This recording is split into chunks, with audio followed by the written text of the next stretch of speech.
ನಮಸ್ಕಾರ ಸ್ನೇಹಿತರೆ, voice of ಕೃಷಿ ಯೂಟ್ಯೂಬ್ ಚಾನಲ್ಗೆ ನಿಮಗೆಲ್ಲರಿಗೂ ಸ್ವಾಗತ. ಸ್ನೇಹಿತರೆ, ರಾಜ್ಯದ ಲಕ್ಷಾಂತರ ಎಸ್ಎಲ್ಸಿ ವಿದ್ಯಾರ್ಥಿಗಳಿಗೆ ಇದೊಂದು ಶಾಕಿಂಗ್ ಸುದ್ದಿ. ಹೌದು, 2025-26ನೇ ಸಾಲಿನಲ್ಲಿ ನಡೆಯುವ ಎಸ್ಎಲ್ಸಿ ಪರೀಕ್ಷೆಗೆ ಸಂಬಂಧಿಸಿದಂತೆ ಕರ್ನಾಟಕ ಶಾಲಾ ಪರೀಕ್ಷೆ ಮತ್ತು ಮೌಲ್ಯ ನಿರ್ಣಯ ಮಂಡಳಿ ಒಂದು ಮಹತ್ವದ ಆದೇಶವನ್ನು ಹೊರಡಿಸಿದೆ. ಹಾಗಿದ್ರೆ ಏನಿದು ಆ ಆದೇಶ? ಶುಲ್ಕ ಎಷ್ಟು ಹೆಚ್ಚಾಗಿದೆ? ಯಾರಿಗೆಲ್ಲ ಇದು ಅನ್ವಯವಾಗುತ್ತೆ? ಬನ್ನಿ, ಇವತ್ತಿನ ಈ ವಿಡಿಯೋದಲ್ಲಿ ಸಂಪೂರ್ಣ ಮಾಹಿತಿಯನ್ನು ನಾವು ನೀಡ್ತಾ ಇದ್ದೇವೆ. ವಿಡಿಯೋವನ್ನು ಕೊನೆವರೆಗೂ ತಪ್ಪದೆ ನೋಡಿ, ಹಾಗೆ ನಮ್ಮ ಚಾನಲ್ ಅನ್ನು ಸಬ್ಸ್ಕ್ರೈಬ್ ಮಾಡಿಕೊಳ್ಳೋದನ್ನ ಮರಿಬೇಡಿ. ಹೌದು, ಎಸ್ಎಲ್ಸಿ ಪರೀಕ್ಷೆಗೆ ವಿದ್ಯಾರ್ಥಿಗಳ ಪರೀಕ್ಷಾ ಶುಲ್ಕವನ್ನು ಪರಿಷ್ಕರಿಸಲಾಗಿದೆ. ಸರ್ಕಾರದ ಆದೇಶದಂತೆ ಇನ್ನು ಮುಂದೆ ಪ್ರತಿ ವರ್ಷ 5% ಶುಲ್ಕವನ್ನು ಹೆಚ್ಚಿಸಲು ನಿರ್ಧಾರ ಮಾಡಲಾಗಿದೆ.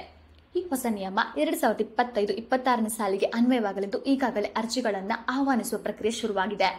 ಹಾಗಾದ್ರೆ ಯಾವ ಶುಲ್ಕ ಎಷ್ಟು ಹೆಚ್ಚಾಗಿದೆ ಅನ್ನೋದನ್ನ ನೋಡೋಣ ಬನ್ನಿ. ಹೊಸ ಖಾಸಗಿ ಅಭ್ಯರ್ಥಿಗಳಿಗೆ ಈ ಮೊದಲು 236 ರೂಪಾಯಿ ಇದ್ದ ನೋಂದಣಿ ಮತ್ತು ಅರ್ಜಿ ಶುಲ್ಕ ಈಗ 248 ರೂಪಾಯಿಗೆ ಏರಿದೆ. ಅಂದ್ರೆ 12 ರೂಪಾಯಿ ಹೆಚ್ಚು.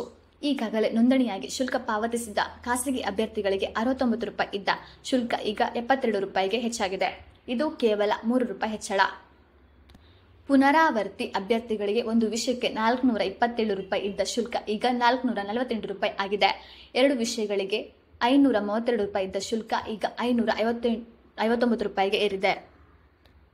ಈ ಶುಲ್ಕ ಹೆಚ್ಚಳವು 2025-26ನೇ ಸಾಲಿನಲ್ಲಿ ಎಸ್ಎಲ್ಸಿ ಪರೀಕ್ಷೆಗೆ ಹಾಜರಾಗುವ ಎಲ್ಲ ವಿದ್ಯಾರ್ಥಿಗಳಿಗೆ ಅನ್ವಯವಾಗುತ್ತದೆ ಎಂದು ಕರ್ನಾಟಕ ಶಾಲಾ ಪರೀಕ್ಷೆ ಮತ್ತು ಮೌಲ್ಯ ನಿರ್ಣಯ ಮಂಡಳಿ ಅಧ್ಯಕ್ಷರು ಆದೇಶದಲ್ಲಿ ಸ್ಪಷ್ಟಪಡಿಸಿದ್ದಾರೆ.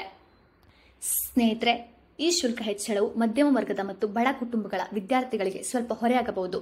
ಪ್ರತಿ ವರ್ಷ 5% ಹೆಚ್ಚಳದ ನೀತಿಯ ಮುಂಬರುವ ವರ್ಷಗಳಲ್ಲಿ ಹೇಗೆ ಪರಿಣಾಮ ಬೀರಬಹುದು ಎಂಬುದನ್ನು ನಾವು ಕಾದು ನೋಡಬೇಕು. ವಿದ್ಯಾರ್ಥಿಗಳು ಮತ್ತು ಪೋಷಕರು ಈ ಹೊಸ ಶುಲ್ಕದ ಬಗ್ಗೆ ಗಮನವಿಟ್ಟು ಪರೀಕ್ಷೆಗೆ ಅರ್ಜಿ ಸಲ್ಲಿಸುವಾಗ ಸರಿಯಾದ ಶುಲ್ಕವನ್ನು ಪಾವತಿಸಲು ಸಿದ್ಧರಾಗಿರಬೇಕು. ಈ ಕುರಿತು ನಿಮ್ಮ ಅನಿಸಿಕೆಗಳೇನು?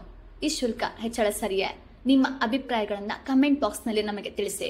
ಸ್ನೇಹಿತರೆ, ಈ ಮಾಹಿತಿ ನಿಮಗೆ ಉಪಯುಕ್ತವಾಗಿದೆ ಎಂದು ಭಾವಿಸುತ್ತೇನೆ. ಹಾಗೆ ಈ ವಿಡಿಯೋ ನಿಮಗೆ ಇಷ್ಟವಾಗಿದ್ರೆ ಒಂದು ಲೈಕ್ ಮಾಡಿ, ಹಾಗೆ ನಿಮ್ಮ ಸ್ನೇಹಿತರೊಂದಿಗೆ ಹಂಚಿಕೊಳ್ಳಿ. ಮತ್ತೊಂದು ಪ್ರಮುಖ ಸುದ್ದಿಯೊಂದಿಗೆ ಮತ್ತೊಂದು ವಿಡಿಯೋದಲ್ಲಿ ಸಿಗೋಣ. ಅಲ್ಲಿಯವರೆಗೂ ಧನ್ಯವಾದಗಳು.